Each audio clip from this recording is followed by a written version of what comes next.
মধু কারই না পছন্দ বলুন তো?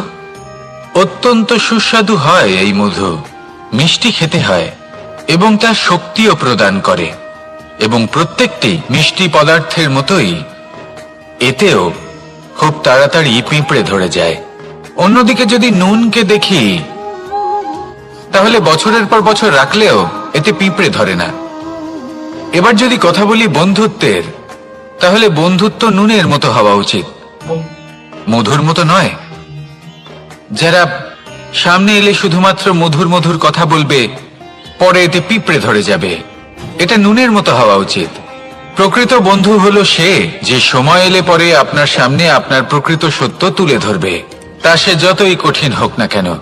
আপনার দোষ, আপনার অপগুণ, আপনার খামতি আপনাকে বলতে পারবে, যাতে আপনি সেগুলো শুনে মেনে নিয়ে তারপর নিজেকে শুধরোতে পারেন। এটাই হলো প্রকৃত বন্ধুত্ব। কখনো নিজের জীবনের আশেপাশে মন দিয়ে দেখবেন, অনেক সময় এমন মানুষ থাকেন, অনেক বন্ধু থাকেন, যাদের দেখে আমাদের মনে হয় যে এনারা খুব কঠোর, এনাদের কথা খুব কটু। কিন্তু বেশিরভাগ এমন মানুষের মনটা যদি বুঝতে পারেন, তাহলে দেখবেন তাতে কোনো মালিন্য নেই, এনাদের মন অত্যন্ত পবিত্র হয়। যদি আপনার জীবনেও এমন কোনো ব্যক্তি থেকে থাকে, এমন বন্ধু থাকে, তাহলে তাদের আগলে রাখুন আর আমার সাথে ভালোবেসে বলুন, রাধা রাধা।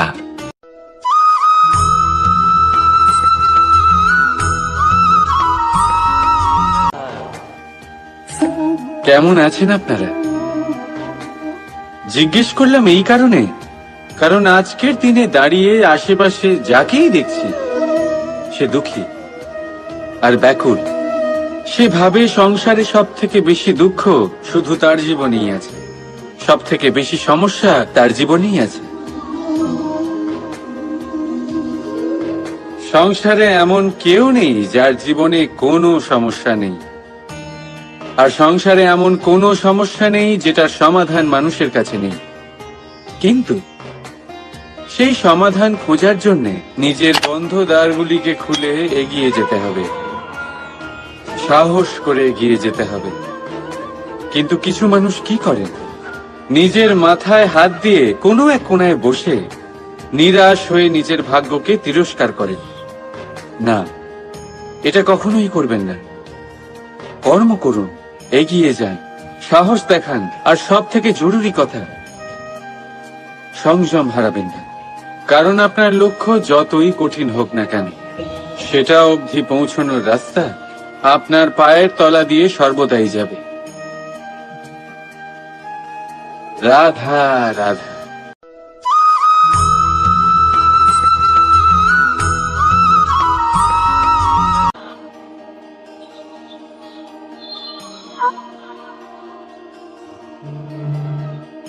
নারী, পুরুষরা যাকে নাম দিয়েছেন ত্রিয়া, কেন দিয়েছেন, কে দিয়েছেন, কেউ তা জানে না। কথায় আছে, পুরুষরা ভাবেন যে ত্রিয়া, ভাবেন একরকম, বলেন অন্য কিছু, আর করেন অন্য কিছুই। কিন্তু সত্যিটা কি এটাই? আসল সত্যি হলো এটাই যে ত্রিয়া হলো সেই চরিত্রহীন পুরুষ, আর কেউ নয়। সেই পুরুষ যারা নারীকে বলেন যে আপনি হলেন মা, আপনি হলেন দেবী, আপনি হলেন বোন, আর ভাবেন কি? ভাবেন যে এই নারী হলো আমাদের পায়ের ধুলো, আর কিচ্ছু নয়। আর কি করেন? ওনাদের মাথায়, ওনাদের খোপায় মালা পরিয়ে দিয়ে ভাবেন যে ওনারা হলেন তাদের পায়ের ধুলোর সমান। একজন নারীর সম্মান ভঙ্গ করেন, তাদের দাসী মনে করেন। ভুলবেন না, যত্র নারীয়াস্ত পূজ্যন্তে রমন্তে তত্র দেবতা। অর্থাৎ যেখানে নারীকে পুজো করা হয় সেখানে ঈশ্বর বাস করেন, আর যেখানে নারীকে অপমান করা হয় সেখানে ঈশ্বর এবং ভাগ্য এই দুই রুষ্ট হয়। মনে রাখবেন, যদি নারী কল্যাণকারী হতে পারেন তাহলে নারী মহাচণ্ডী রূপও ধারণ করতে পারেন। যদি একজন নারী মাতা হয়ে জন্মদান করতে পারেন, তাহলে নারী মৃত্যু হয়ে বিনাশও করতে পারেন। যেখানে নারী অপমানিত হবেন, সেখানে মহান ভারতও মহাভারতের পথে অগ্রসর হতে পারে। তাই মনে রাখবেন, নারীর অপমান যেন কখনোই না ঘটে। আর যদি কোথাও নারীর অপমান হয়, তার অর্থ হলো আপনার বিনাশ আপনার দিকেই আসছে। আর এটা হলো তার প্রথম পদক্ষেপের প্রথম পদধ্বনি। রাধা রাধা।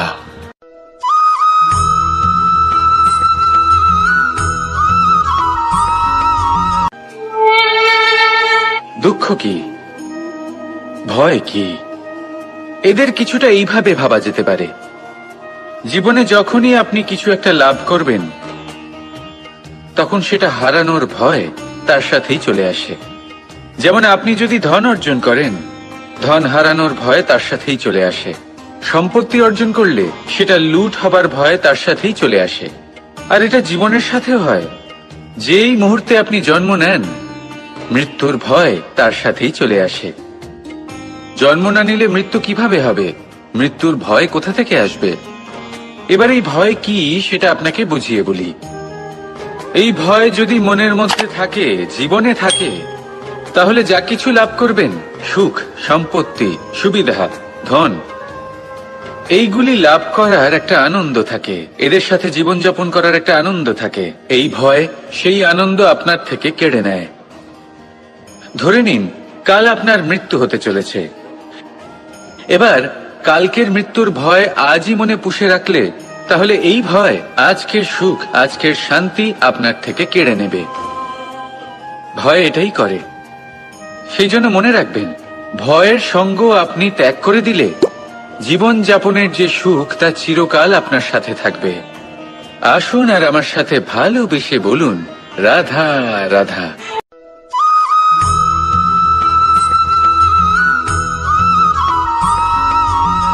নারী জন্মসূত্রে কারোর কন্যা, ধর্মসূত্রে কারোর পত্নী, আর কর্মসূত্রে কারোর মা।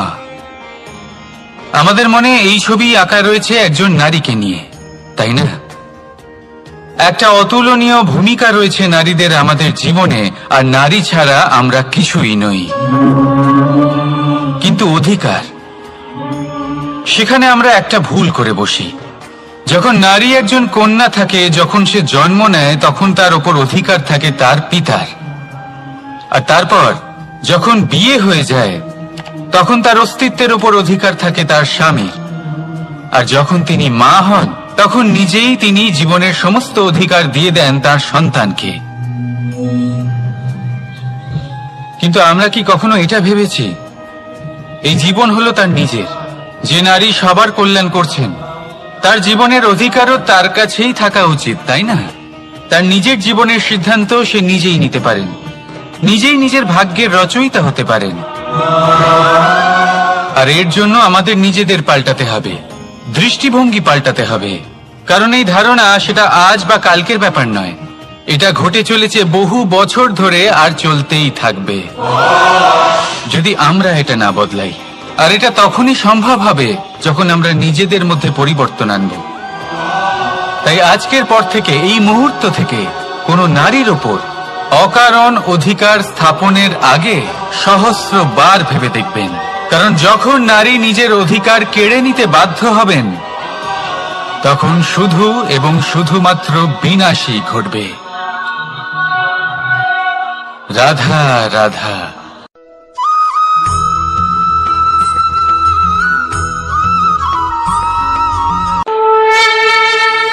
দুঃখ এমন এক অনুভূতি, যেটা আমরা চাই বা না চাই, আমাদের জীবনে এটা অবশ্যই আসবে। আমাদের মনকে বিব্রত করে তুলবে, আমাদের মনকে বিচলিত করে তুলবে। কখনো ভেবে দেখেছেন এই দুঃখ আমাদের জীবনে কেন আসে, কিভাবে আসে? যদি আপনি মন দিয়ে চিন্তা করেন, তাহলে আপনি বুঝতে পারবেন যে এই দুঃখের অনুভূতি পরিস্থিতির থেকে বেশি মানসিকতার থেকে বেশি আশেপাশের লোকজনের সাথে জড়িয়ে। কারণ আশেপাশের লোকজনেরাই আপনার জন্য পরিস্থিতি তৈরি করেন, যা ভালোও হতে পারে আবার খারাপও। আপনার আশেপাশের লোকজনেরাই আপনার মানসিকতাকে প্রভাবিত করে, হয় তাকে ভালো করে অথবা খারাপ করে। আমাদের জীবনের অর্ধেক দুঃখ এই কারণে যে আমরা তাদের উপরে আশা রাখি যাদের উপরে কোনো আশা রাখা উচিত নয়, আর অর্ধেক দুঃখ এই কারণে যে আমরা তাদের উপরে সন্দেহ করি যাদের উপর সেটা করা উচিত নয়। তাৎপর্য এটাই যে মানুষকে চেনার চেষ্টা করতে থাকুন। যেদিন আপনি এটা বুঝে যাবেন যে কে সুজন আর কে দুর্জন, সেই দিন এই দুঃখ আপনার জীবন থেকে দূরে কোথাও চলে যাবে। রাধা রাধা।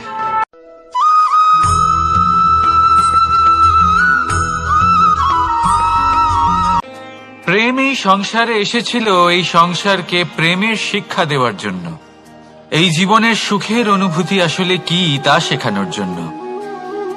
কিন্তু যদি সত্যি কথা বলি, তো আমি নিজেই প্রতিদিন প্রেমের নতুন নতুন স্বরূপ দেখতে পাই, প্রেমের একটা নতুন অনুভূতি প্রত্যেক নতুন দিনে। আর তার কারণ হলো এই প্রেম অনন্ত, এ হলো দৈব। প্রেম হলো এই সংসারের সব থেকে বড় ঢাল এবং সব থেকে বড় অস্ত্র। এই প্রেম ছাড়া না কোনো ন্যায় হয় আর না কোনো শাস্ত্র, না জীবন আছে আর না অন্ত। এবার যদি এই প্রেম মনের মধ্যে বাস করতে শুরু করে, তাহলে কখনো কোনো সমস্যাই হবে না, আর যদি হয়েও থাকে তাহলে তা স্থায়ী হবে না। এই প্রেম কি না করতে পারে? এই প্রেম সমস্ত সমস্যা মিটিয়ে ফেলতে পারে, আপনার মনের মধ্যে অহংকারকেও বিনাশ করে দিতে পারে, আপনাকে সাক্ষাৎ ঈশ্বরের সাথে দেখা করাতে পারে। তাই প্রেমের দ্বারা প্রয়াস করতে থাকুন এই সংসারের প্রত্যেক মানুষকে, প্রত্যেক বস্তুকে, প্রত্যেক জীব জন্তুকে ভালোবাসবেন। আর এই প্রেমের দ্বারাই বলুন রাধা রাধা।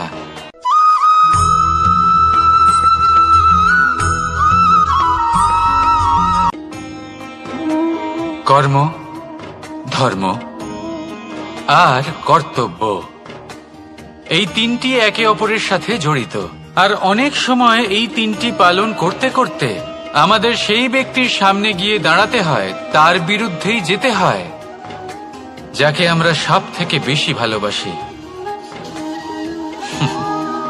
কিন্তু সেইখানে এই যুদ্ধ কোনো ব্যক্তিগত যুদ্ধ থাকে না, এ হলো কর্ম, ধর্ম আর কর্তব্যের যুদ্ধ।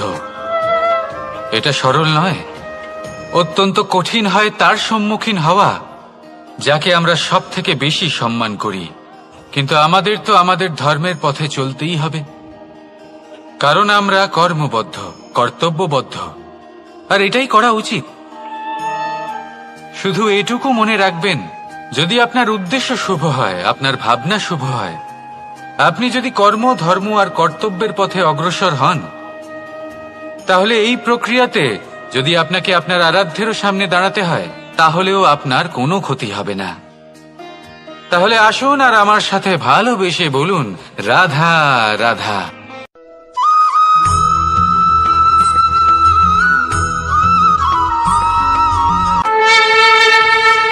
আপনি কি কখনো কোনো জলের ধারা দেখেছেন?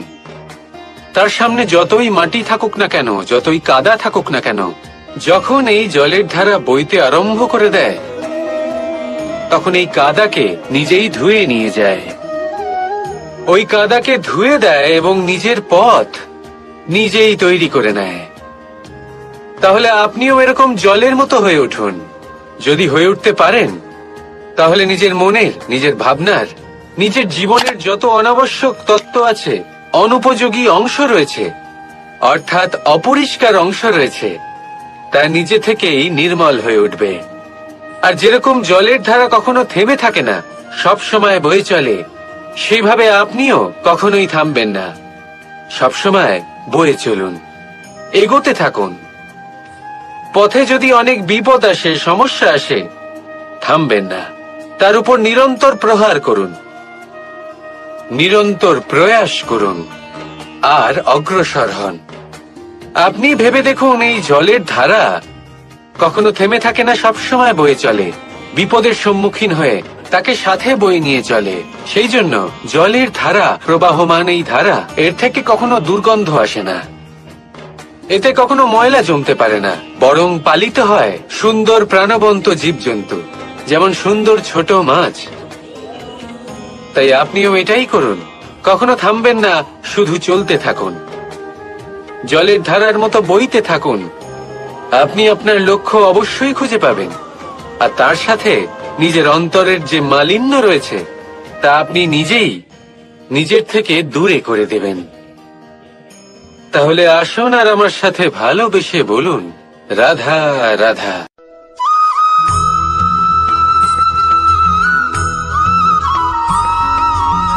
আমরা যে মানুষকে চাই, যাকে আমরা ভালোবাসি, তাকে একটা উপহার অবশ্যই দিতে চাই। এমন এক উপহার যা ওনার ভালো লাগবে, যা শ্রেষ্ঠ হবে, অতি প্রিয় হবে, বহুমূল্য হবে, বা বলতে পারেন মূল্যবান হবে। তাই আমরা কি করি? আমরা বাজারে যাই, তার জন্য স্বর্ণ, আভূষণ, হিরে, মুক্ত এইসব নিয়ে আসি। কিন্তু এটাই কি সর্বশ্রেষ্ঠ উপহার? কখনোই না।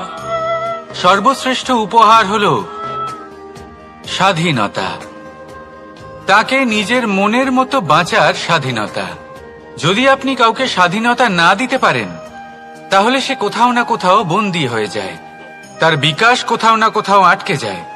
কিন্তু যদি আপনি কাউকে স্বাধীনতা দিতে পারেন, তাহলে আপনি দেখবেন ও সমস্ত সংসারকে, এই জীবনকে নিজের দৃষ্টিভঙ্গি দিয়ে দেখবে, বুঝবে যে কোনটা হলো উচিত আর কোনটা হলো অনুচিত, আর এটাই হলো সর্বশ্রেষ্ঠ। আর এবার যদি কাউকে স্বাধীনতার মাধ্যমে এত বড় একটা শক্তি দিতে পারেন, তাহলে আপনি আমাকে বলুন, এর থেকে বড় উপহার আর কি হতে পারে? আসুন আর আমার সাথে ভালোবেসে বলুন, রাধা রাধা।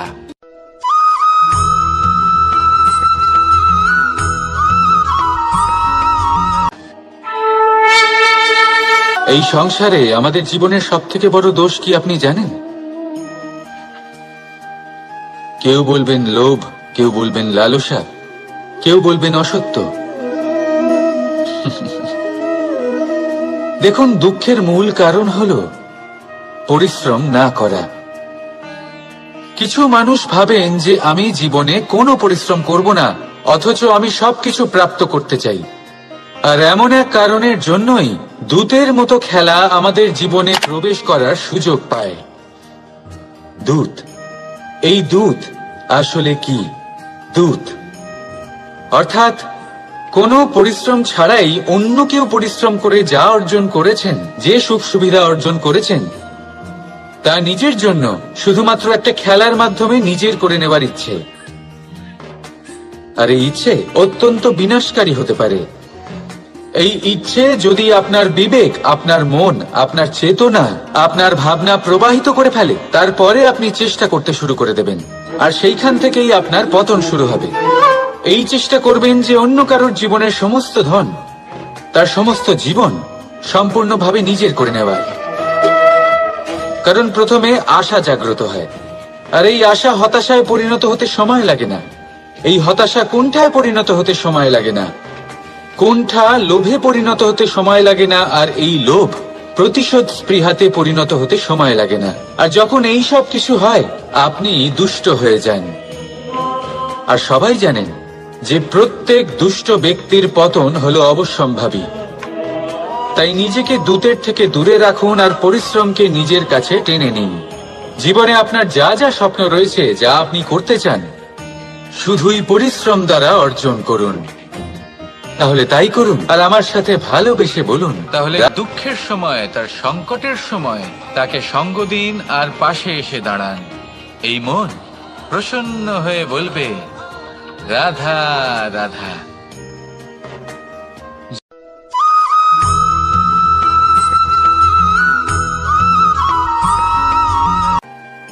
জীবনে এমন কিছু কাজ রয়েছে যা আপনাকে একাই করতে হয়, আর এমন কিছু কাজ রয়েছে যা আপনাকে একসাথে মিলে করতে হয়, একজোট হয়ে, সঙ্গবদ্ধ হয়ে।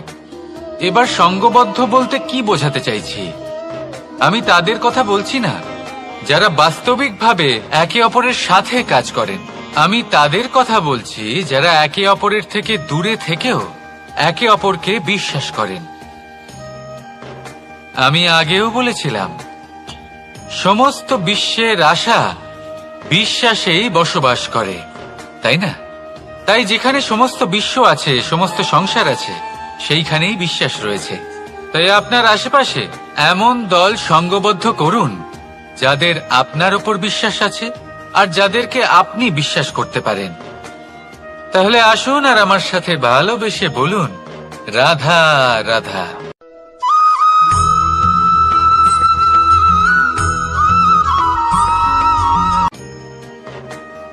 জীবনে সবথেকে বেশি গুরুত্বপূর্ণ বস্তু কি? বাড়ি, বাহন, সোনা, ধন। যদি আমি সত্যি বলি তাহলে জীবনে সবথেকে বেশি গুরুত্বপূর্ণ বস্তু কোনো বস্তুই নয়। যদি কিছু গুরুত্বপূর্ণ থাকে তাহলে তা হলো অনুভূতি, করুণা, মিত্রতা, মাতৃত্ব, বাৎসল্য, আর সবথেকে বেশি গুরুত্বপূর্ণ ভালোবাসা। নিজেদের এই জীবনে যদি আপনি শুধুমাত্র বস্তুর খেলাতে মেতে থাকেন তাহলে জীবনে আনন্দ কখনোই থাকবে না। নিজের এই জীবনকে অনুভূতির পীঠস্থান বানিয়ে তুলুন। এই মন প্রসন্ন হয়ে বলবে, রাধা রাধা।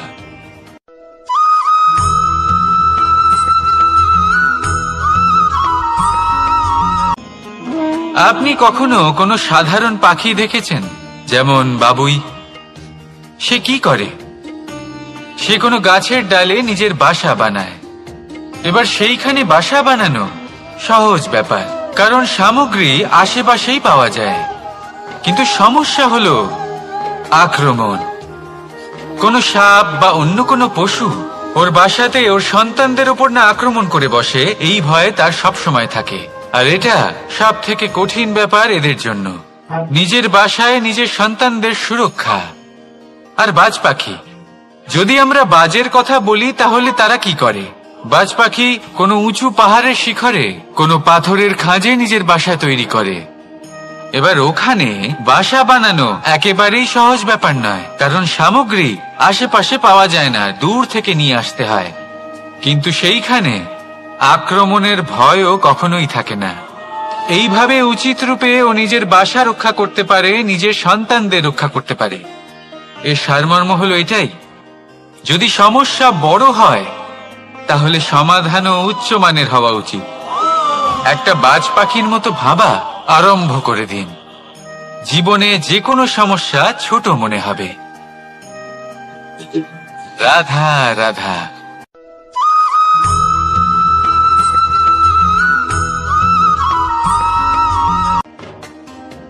যখনই কোনো ঘূর্ণিঝড় আসে, কোনো প্রলয়ে আসে, তখন দেখবেন তা কত বৃহৎ প্রভাব ফেলে, কত বড় বিনাশ ঘটায়, বিধ্বংস সৃষ্টি করে।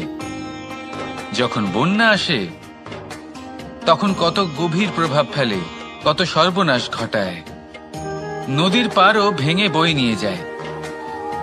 সেখানে কোনো গাছকে দেখুন, শান্তভাবে দাঁড়িয়ে থাকে, চুপ করে, আর নিজের কাজ করে, ছায়া প্রদান করে, ফল প্রদান করে, কোনো শব্দ না করেই নীরবে কর্ম করে। যদি নদীর কথা বলি, নদী যখন বয়ে চলে খেতে জল প্রদান করে, বনস্পতিদের প্রাণ প্রদান করে, আমাদের পানীয় জল দেয়। এত মহান কাজ করে কোনো শব্দ না করে, নীরবতার সাথে।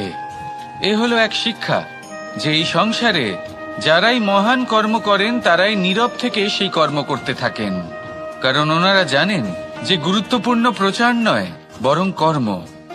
আর যারা রুদ্রের সাথে থাকেন, কোলাহল করেন, তারা শুধুমাত্র ধ্বংসই করেন।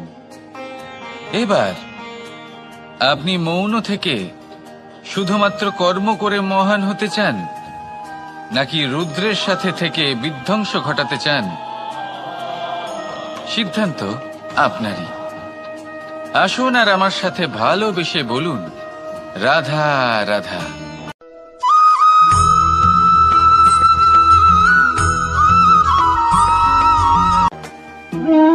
মানুষ জীবনে সবসময় সুখ পেতে চান, কিন্তু এই সুখ এটা আসলে কি? এই সুখের আসল রূপ কি? আমি বলি সুখের আসলে দুটি রূপ হয়, বাহ্যিক সুখ, আত্মিক সুখ। আর এটা ঠিক তেমনই হয় যেরকম আমাদের শরীরের সাথে জড়িত ছায়া আর আমাদের শরীরের মধ্যে বসবাসকারী আত্মার। যদি ছায়ার কথা ভেবে দেখেন তাহলে বুঝতে পারবেন আমাদের শোবার সময় ভোরবেলা এই ছায়া অনেক বড় হয়ে যায়। যখন এই সূর্য মাথার উপরে চলে আসে তার তাপ বেড়ে যায়,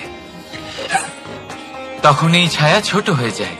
আর যেই অন্ধকার নেমে আসে এই ছায়া আপনার সঙ্গ ত্যাগ করে। এরকমই হয় বাহ্যিক সুখ। আর এবার কথা বলি আমাদের শরীরের মধ্যে বসবাসকারী এই আত্মা। এই আত্মা কখনো আমাদের সঙ্গ ত্যাগ করে না, সব সময় আমাদের সাথে জড়িয়ে থাকে। এরকমই হয় আত্মিক সুখ, যা সব সময় আমাদের সাথে থাকে। আত্মিক সুখ কারোর সেবা করে, আত্মিক সুখ কাউকে সাহায্য করে, আত্মিক সুখ প্রেম বোধের, যা কখনো আমাদের সঙ্গ ত্যাগ করে না। সেখানে বাহ্যিক সুখ, যতক্ষণ আপনি সম্পন্ন কিছু মানুষ এবং সুবিধার সাথে আছে, এই বাহ্যিক সুখ আপনার সাথে থাকবে। সম্পন্নতা চলে গেলে, মানুষজন চলে গেলে, সুখ সুবিধা চলে গেলে বাহ্যিক সুখও চলে যায়। তাহলে এই আত্মিক সুখ খুঁজে নিন এবং সেই সুখের সাথেই বলুন রাধা রাধা।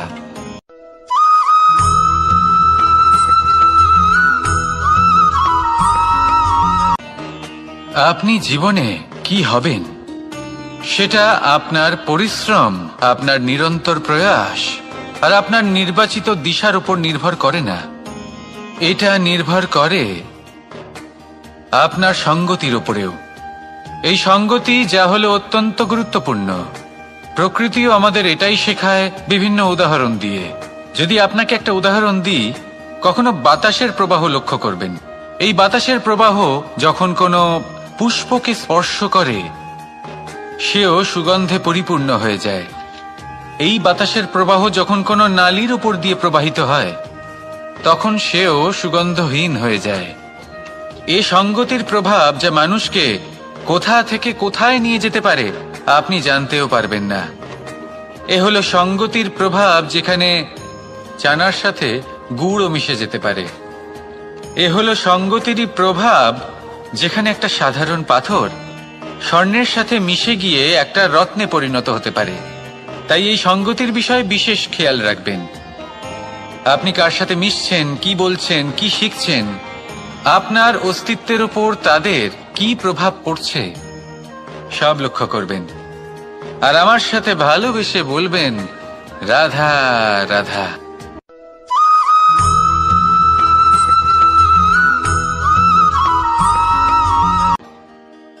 মানুষ এক অত্যন্ত বিচিত্র প্রাণী। পরিকল্পনা করে, ষড়যন্ত্র করে, প্রচেষ্টা করে, কাউকে পরাজিত করার চেষ্টাও করে।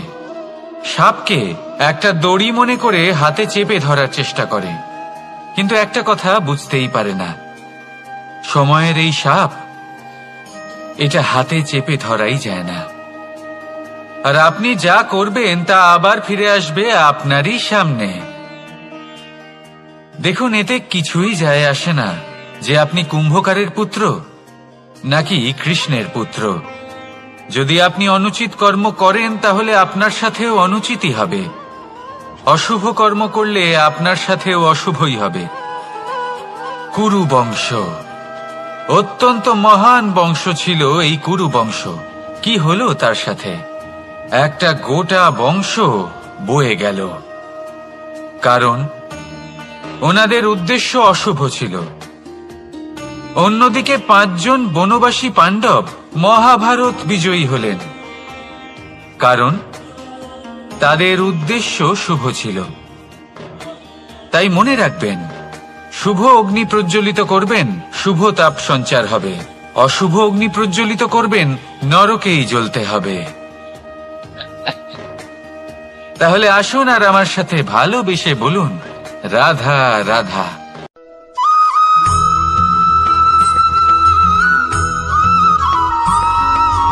অগ্নি চতুর্থ তত্ত্ব, সব থেকে বেশি গুরুত্বপূর্ণ কিন্তু তার থেকেও বেশি ভয়াবহ। কখনো অগ্নিকে নিয়ন্ত্রিত রূপে উনুনে জ্বলতে দেখেছেন? এই অগ্নি আমাদের খাবার বানাতে সাহায্য করে, যা আমাদের শক্তি প্রদান করে। কিন্তু এই অগ্নি যখন বিচলিত হয়ে, অনিয়ন্ত্রিত হয়ে কোনো বনের আগুন হয়ে ওঠে, তখন মহা বিনাশ ঘটে যায়। আপনারই অন্তরের ঊর্জা হলো এই অগ্নি। এটা আপনার শক্তিও, আপনার ক্রোধ। একে ব্যবহার কিভাবে করবেন তা আপনারই হাতে। যদি কোনো ব্যক্তি নিজের অন্তরের এই ঊর্জাকে ব্যবহার করেন শক্তির রূপে, তাহলে সে বিকাশ ঘটাতে পারে, নির্মাণ ঘটাতে পারে।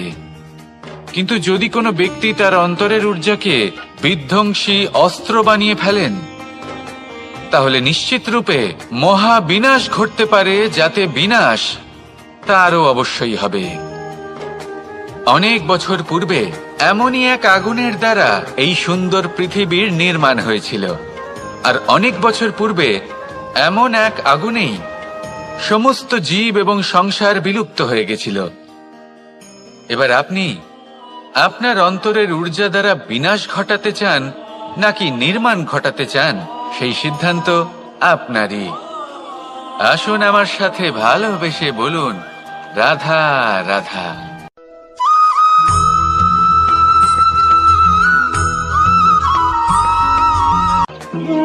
মানুষ জীবনে সবসময় শিখরে পৌঁছতে চায়, অনেক উঁচুতে উঠতে চায়। আর তার জন্য তারা কি না করে, পরিকল্পনা করে, ষড়যন্ত্র করে, প্রার্থনা করতে থাকে, আবার কারোর কাছে সাহায্যও চায়। কিন্তু এত কিছু করা সত্ত্বেও অনেক সময় মানুষ শিখরে পৌঁছতে পারে না। যদি পৌঁছেও যায়, তাও খুব তাড়াতাড়ি নিচে নেমে আসে। এর কারণ কি? একটা উদাহরণ দিয়ে বোঝানো যাক। এই হলো ময়ূর পেখম, আর এই হলো পাথর। যদি এই পেখমকে হাওয়ায় ছুঁড়ে দিই, তবে ও উড়তে থাকে। কিন্তু এই পাথর অতি শীঘ্রই মাটিতে নেমে আসে। এর কারণ কি? ভার। এই পাথর হলো ভারী, আর এই শিক্ষাই আমাদের গ্রহণ করতে হবে। ঠিক এইভাবেই যদি আমাদের মন দ্বন্দ্ব আর অহংকার দ্বারা পরিপূর্ণ হয়ে থাকে, তাহলে তা কখনোই শিখরে পৌঁছবে না। পৌঁছে গেলেও খুব শীঘ্রই মাটিতে নেমে আসবে। তাই এই মনকে হালকা করতে শিখুন, অহংকারকে, এই হিংসাকে ত্যাগ করুন। তারপর উঁচুতে উড়ে তো দেখুন, কত উঁচুতে উড়তে পারবেন আপনি। আসুন আমার সাথে ভালোবেসে বলুন, রাধা রাধা।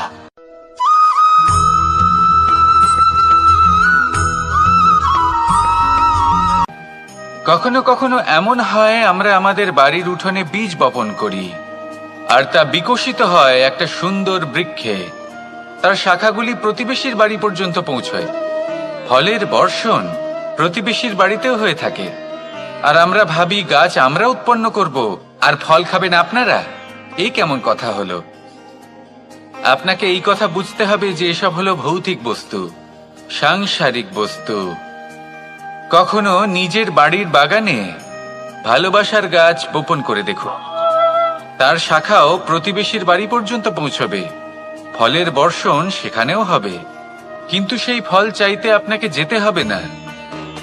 সেই ফল দ্বিগুণ মাত্রায় আবার আপনার কাছেই ফিরে আসবে। তাই নিজের বাড়িতে আর নিজের মনে ভালোবাসার গাছ উৎপন্ন করুন। এই জীবন প্রসন্ন হয়ে বলবে, রাধা রাধা।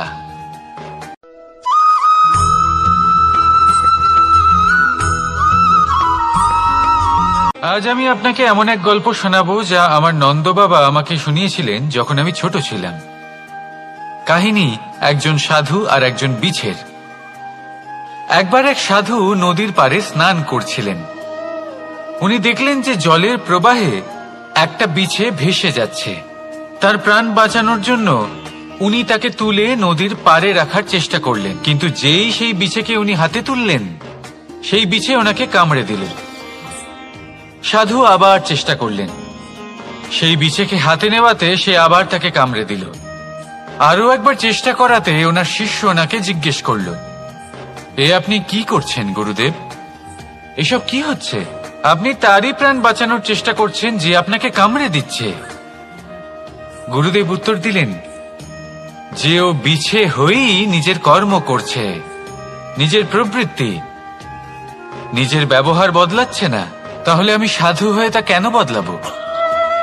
এর তাৎপর্য হলো সরল, যে সংসারে কিছু মানুষ আছেন যারা হয়তো খারাপ, দুষ্ট প্রকৃতির, আর হয়তো তারা কখনোই বদলাবেন না, কখনোই কোনো পরিবর্তন আসবে না। কিন্তু তার মানে এই নয় যে আমরা আমাদের কর্ম করা ছেড়ে দিই, আমরা আমাদের প্রচেষ্টা ছেড়ে দেব।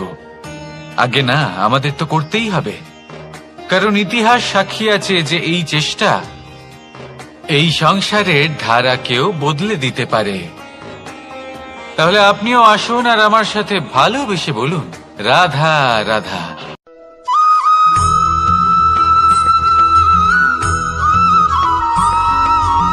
অ দিয়ে অন্ত, আ দিয়ে আরম্ভ, এই দুইয়েরই রাশি সমান। যদি আপনি মন দিয়ে দেখেন তবে দেখবেন এদের সম্পর্ক খুবই নিবিড়। কিভাবে? যখন কোনো কিছু শুরু হয় এটা নিশ্চিত হয়ে যায় যে তা সমাপ্তও হবে। আরম্ভই যদি না হয় তার সমাপ্তও হবে না। যা আরম্ভ হয়েছে তার সমাপ্তি হলো অবশ্যম্ভাবী। এটাই হলো প্রকৃতির নিয়ম, একে এড়ানো যায় না। এবার এই কথা আমরা সকলে জানি। এবার মানুষ কি ভাবে যে সমাপ্তির পরে কি হতে পারে? এর উত্তর তাদের কাছে নেই। তাদের উচিত অন্য কোনো বিষয় ভাবা যা বেশি গুরুত্বপূর্ণ। এবার মানুষ এটা জানে না যে মৃত্যুর পরে কি হতে পারে, কিন্তু এই কথা অবশ্যই জানে যে জন্ম থেকে মৃত্যু পর্যন্ত এই সময়, যাকে আমরা জীবন বলে থাকি, এই সময় আমরা কর্ম করতে পারি। এই কথা তো আমরা জানি। তাহলে এমন কি কর্ম করা যেতে পারে যা আমাদের সমাপ্তির পরও আমাদের প্রাসঙ্গিক করে রাখতে পারে? এই বিষয় ভাবা উচিত। যে জন্মগ্রহণ করেছে তার মৃত্যু হবেই, এটা সাধারণ বিষয়। কিন্তু ইতিহাস আজও সেই সকল মানুষজনকে স্মরণ করেন যাদের এই সংসার তাদের মৃত্যু নয়, বরং তাদের জীবনকালে যে কর্ম তারা করেছেন তার দ্বারা মনে রাখেন। সেই কর্মের কারণে এই সংসারে তাদের নাম, তাদের কর্ম, তাদের ব্যক্তিত্ব, তাদের কীর্তি অমর হয়ে থাকে এবং থাকবে। আপনার কাছে এতটা সময় নেই যতটা আপনার মনে হচ্ছে আপনার কাছে আছে। সেই জন্য যত শীঘ্র সম্ভব শ্রেষ্ঠ কর্ম করুন, যতটা পারবেন ততটা অধিক সুকর্ম করুন। এই সংসারে নিজেকে অমর করে তুলুন আপনার মৃত্যুর পরেও। আর আমার সাথে ভালোবেসে বলুন, রাধা রাধা।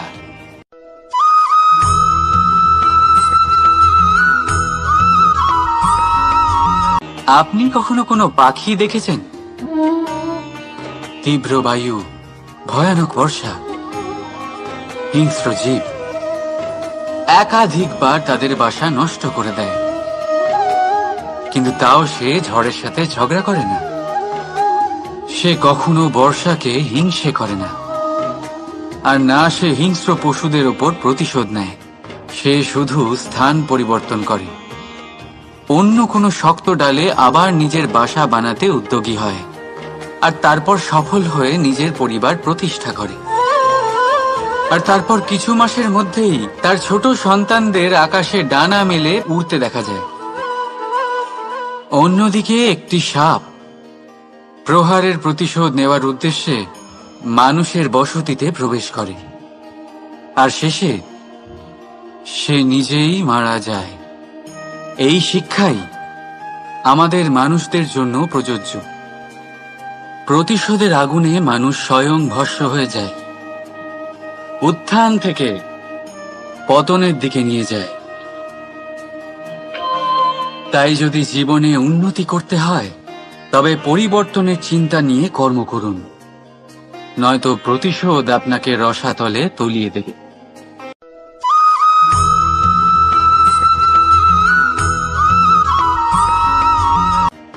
ওমা, এ কি? আমি কখন থেকে এখানে অপেক্ষা করছি, হাত পেতে দাঁড়িয়ে রয়েছি যাতে একটা ফল আমার হাতে এসে পড়ে এবং সেটা আমি খেতে পারি। কখন থেকে অপেক্ষা করছি, কিন্তু সেটা হচ্ছেই না। এবার আপনি বলবেন যে এসব কি বলছি, এই কি অদ্ভুত কথা বলছি। যদি ফল খেতে হয় তাহলে আমাকে বৃক্ষে চড়তে হবে, ফলের কাছে পৌঁছতে হবে, তবেই তো ফল পাবো। এবার এটা অত্যন্ত সহজ ব্যাপার, কিন্তু এই বিষয়টা আপনি নিজের জীবনের প্রসঙ্গে ভেবে দেখুন। লক্ষ্য কোথায় আছে আপনি জানেন, সেই লক্ষ্যে পৌঁছানোর পথ কি সেটাও আপনি জানেন, সেই পথে চলার ক্ষমতাও আপনার রয়েছে, কিন্তু তাও আপনি নিজের লক্ষ্য লাভ করতে পারছেন না। কেন? কারণ আপনি অপেক্ষা করছেন যে লক্ষ্য আপনার সামনে চলে আসবে, কিন্তু তা হয় না। লক্ষ্য সে যাই হোক না কেন, ধন হোক, প্রেম হোক, কোনো সম্মান হোক বা মোক্ষ হোক, যদি আপনি তার দিকে অগ্রসর না হন তাহলে ফল প্রাপ্তি অসম্ভব ব্যাপার, তা কোনোদিনই হবে না। সেই জন্য আপনার চোখের সামনে আপনি যদি নিজের লক্ষ্যকে দেখতে পান তাহলে উঠুন এবং সেই দিকে অগ্রসর হতে শুরু করুন। নিজের অন্তরের সকল অশুভ গুণ দূর করুন, অলসতা ত্যাগ করুন, অজ্ঞানতা ত্যাগ করে দিন এবং চলতে থাকুন। অবশ্যই মনোবাঞ্ছিত ফল লাভ করতে পারবেন। মনে রাখবেন, চলতে থাকলে তবেই লক্ষ্য প্রাপ্তি হবে। অপেক্ষার দ্বারা শুধুমাত্র মৃত্যু লাভ হবে। আসুন আমার সাথে ভালোবেসে বলুন, রাধা রাধা।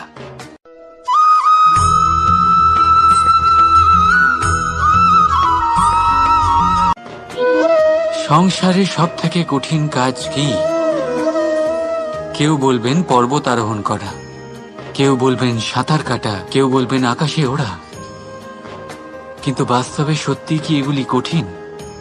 আসলে যদি দেখা যায় তো এগুলি কিছুটা আলাদা। যে কাজ আমরা করতে অভ্যস্ত নই আমরা তাকে কঠিন ভেবে নিই। যেমন সাঁতার কাটা আলাদা, পাহাড়ে ওঠার কলা আলাদা, আকাশে ওড়ার কলা আলাদা। যেমন কিছু মানুষ গণিত আর বিজ্ঞানকে কঠিন ভেবে নেয়, কিন্তু বাস্তবে এটা সাহিত্যের থেকে কিছুটা ভিন্ন, কঠিন নয়। দেখুন, এই সংসারে কঠিন কিছুই নেই, শুধু একে অপরের থেকে কিছুটা ভিন্ন। যেমন কোনো মানুষ হন, সম্পর্ক হোক, কারোর চিন্তাধারা বা বিচার বুদ্ধি হোক, কখনো কখনো আমরা বুঝতে পারি না, কারণ আমাদের চিন্তাধারা ও বিচার বুদ্ধির থেকে সেগুলি আলাদা। কিন্তু যদি এটা বুঝে নেওয়া যায় যে সেটা কঠিন নয়, একটু ভিন্ন মাত্র, তাহলে অনেক সম্পর্ক বাঁচানো যেতে পারে। রাধা রাধা।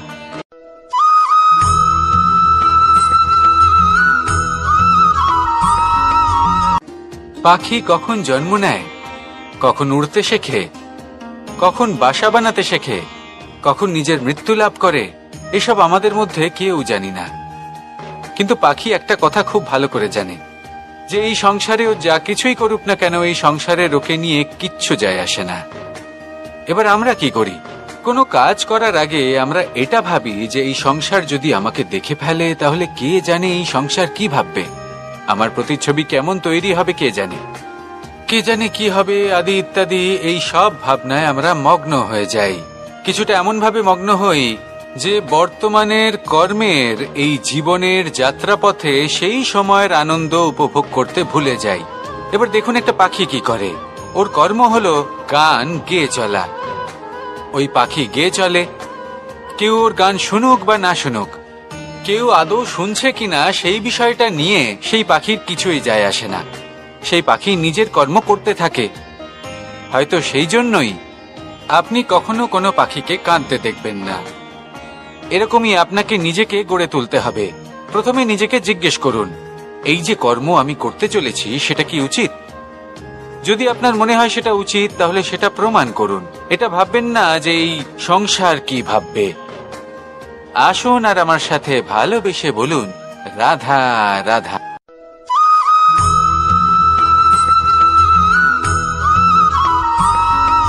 জীবনকে রথ বলা হয়, কিন্তু কেন? এখন আপনি বলবেন এই জন্য কারণ জীবনও ঠিক রথের মতোই চলতে থাকে। কিন্তু আপনি কখনো এই রথকে বোঝার চেষ্টা করেছেন? এই রথে সামনে ঘোড়া থাকে আর পিছনে চাকা। এই ঘোড়া হলো আপনার কর্ম, আর এই চাকা কর্মফল। এই ঘোড়া যেখানেই যায়, রথের চাকাগুলি সেখানেই এগোতে থাকে।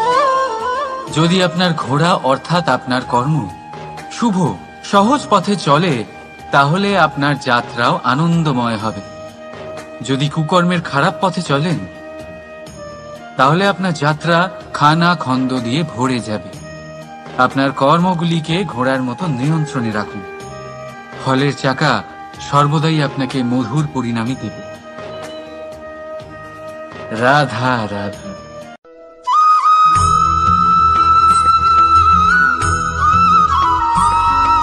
কখনো ভেবেছেন, যখন মাতা সন্তানকে জন্ম দেয় তখন কি হয়? 9 মাস গর্ভে ধারণ, প্রসবের তীব্র যন্ত্রণা, যে যন্ত্রণা এতটাই ভয়ানক হয় যে মনে হয় সন্তানের জন্মের সাথে মাতারও এক নতুন জন্ম হচ্ছে। আর এই জন্মের সাথে শেষ হয় মাতার যন্ত্রণার। কিন্তু যদি আপনি আপনার দৃষ্টিভঙ্গি পাল্টে দেখেন, তাহলে আপনি বুঝতে পারবেন যে এই যন্ত্রণার অন্ত এক অপার আনন্দের প্রারম্ভ। প্রারম্ভ সন্তানের, আর সন্তান মাতা পিতার জন্য সুখের প্রারম্ভ। জীবনের সাথে এটাই হয়। আমরা কখনো কখনো কোনো সম্পর্ক বা পরিস্থিতির যন্ত্রণার অন্তের জন্য এত বিচলিত হয়ে যাই যে সেই আনন্দের প্রারম্ভ আমরা দেখতেই পাই না। মনে রাখবেন, যন্ত্রণা আনন্দের প্রারম্ভের লক্ষণ মাত্র। রাধা রাধা।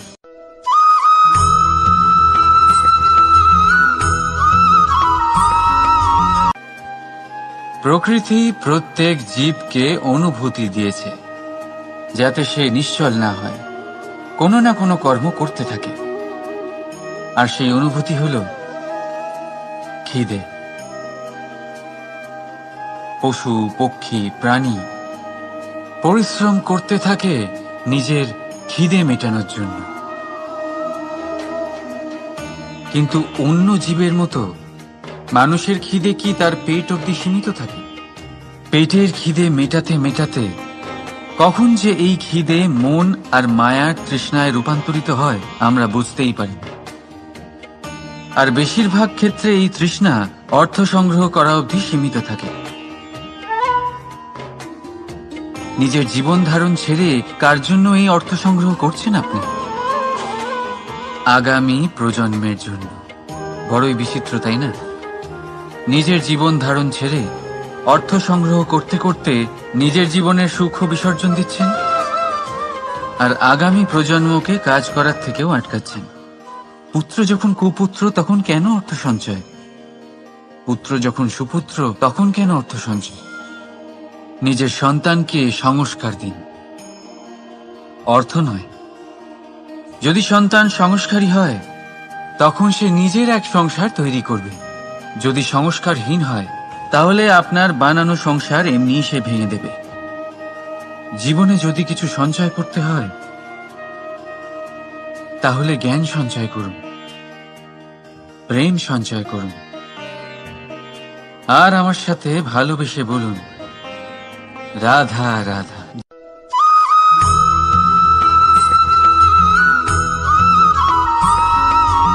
নদীর জল মিষ্টি হয়, আর সাগরের জল হয় নোনতা, আর কোনো নালার জল দুর্গন্ধে ভরা হয়। কেন? নদীর জল মিষ্টি হয় কারণ সে সকলকে জল দেয়, সাগর জল নেয়, আর তাই জন্য নোনতা হয়। আর নালা, সে বওয়া বন্ধ করে দেয়, আর সেই কারণেই তা দুর্গন্ধময় হয়ে ওঠে, সে কাজের অযোগ্য হয়ে ওঠে। আমাদের জীবনেও অনেকটা এমনটাই হয়ে থাকে। যদি নদীর মতন জীবনে কিছু দিতে শেখেন, তাহলে জীবনে মিষ্টত্ব বজায় থাকবে। যদি সাগরের মতন ভাগ দেওয়ার বদলে শুধু সঞ্চয় করতে থাকেন, তাহলে মনে তিক্ততা ভরে থাকবে। আর যদি নালার মতন বওয়া বন্ধ করে দেন, কর্ম করা ছেড়ে দেন, তাহলে কাজের অযোগ্য হয়ে যাবেন। আর সেই জন্য কোনো বিশ্রাম ছাড়াই কর্ম করতে থাকুন। আর যা কিছু আপনার কাছে আছে তাকে ভাগ করতে শিখুন। মন প্রসন্ন হয়ে বলবে, রাধা রাধা।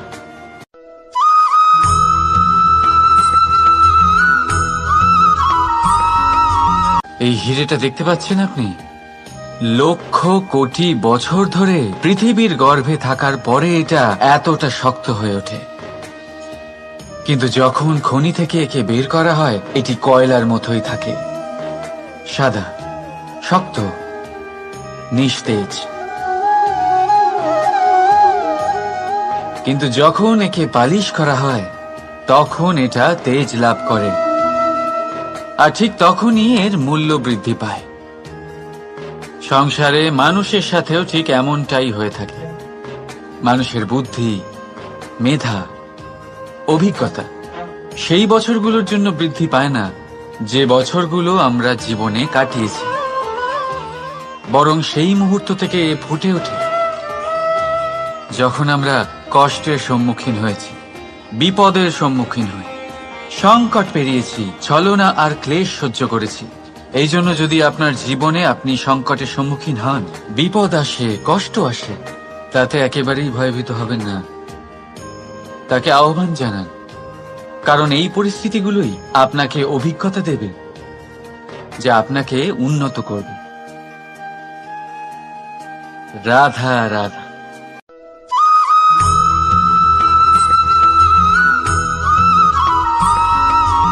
মানুষের মধ্যে এক বিশেষ গুণ পাওয়া যায়, মূল্যায়ন করার। কোনটা দামি, কোনটা সস্তা, যেটা কিনতে গেলে অনেক মুদ্রা লাগে, অনেক পরিশ্রম লাগে, সেটা দামি। যেটা কিনতে গেলে কম মুদ্রা, কম পরিশ্রম লাগে, সেটা সস্তা। কিন্তু এটাই কি সম্পূর্ণ সত্য?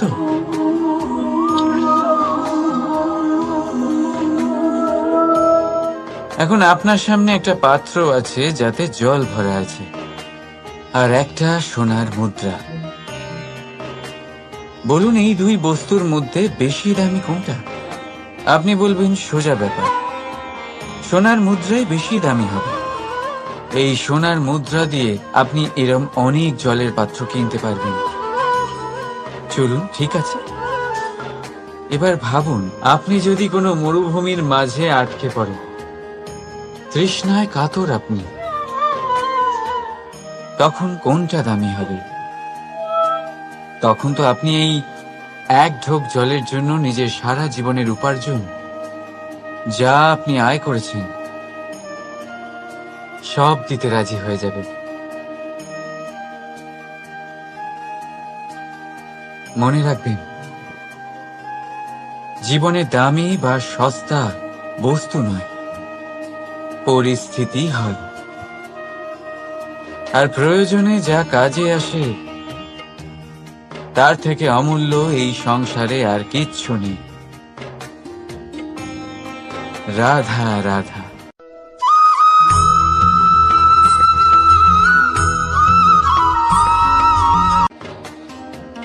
এই পদ্ম ফুল দেখতে পাচ্ছেন আপনি? এটার একটা বিশেষত্ব আছে। জলের স্তর যতই বেড়ে যাক, এই ফুল সব সময় জলের ওপরেই ভাসে। আর এর কারণ হচ্ছে এর এই মৃণাল। যখনই জলের স্তর বাড়ে, ঠিক তখনই এই মৃণালও বাড়ে, আর এই ফুলকে জলের ওপরে ভাসিয়ে রাখে। কিন্তু যখন জল কমে যায়, এই মৃণাল কমতে পারে না, আর তখনই নিজের সাথে এই ফুলকেও নষ্ট করে দেয় সে। মানুষের সাথেও এরকমই হয়।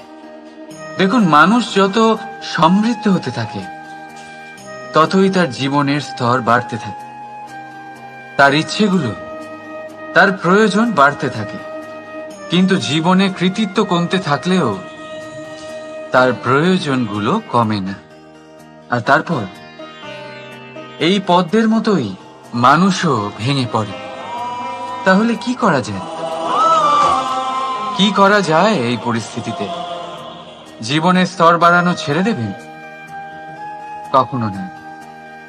কিন্তু জীবনের স্তর বাড়ানোর সাথে সাথে নিজের আত্মশক্তি একত্রিত করুন। সংকটের মুহূর্ত এলে আপনি আপনার জীবন কিভাবে কাটাবেন তার অনুশীলন করুন।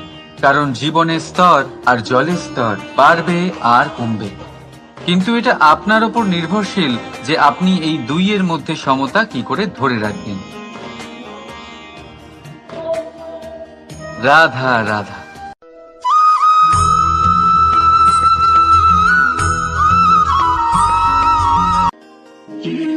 আমরা সবাই জীবনে সফল হতে চাই, তাই না?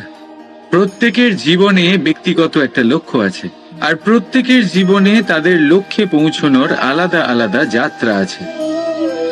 এবার এই যাত্রায় অগ্রসর হওয়ার জন্য পথের দরকার। পথ, এই পথ, এটা অত্যন্ত গুরুত্বপূর্ণ। আর মানুষ এটাই বুঝে উঠতে পারেন না।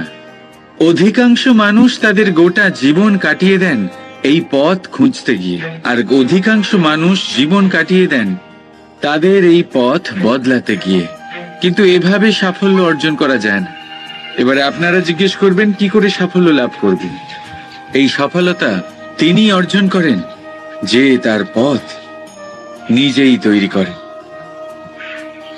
দেখুন, যত শক্তি আর যত সময় আপনি পথ খুঁজতে আর বদলাতে গিয়ে নষ্ট করবেন, তার থেকে কম সময় এবং শক্তির দ্বারা আপনি নিজের পথ নিজেই বানাতে পারবেন, নিজের লক্ষ্যে পৌঁছতে পারবেন। সেই জন্য বারবার আপনার পথ বদলাবেন না, খোঁজাখুঁজি করবেন না। নিজের এই যাত্রায় নিজের পথ নিজেই তৈরি করুন, আর যত তাড়াতাড়ি সম্ভব নিজের লক্ষ্যে পৌঁছে যান। রাধা রাধা।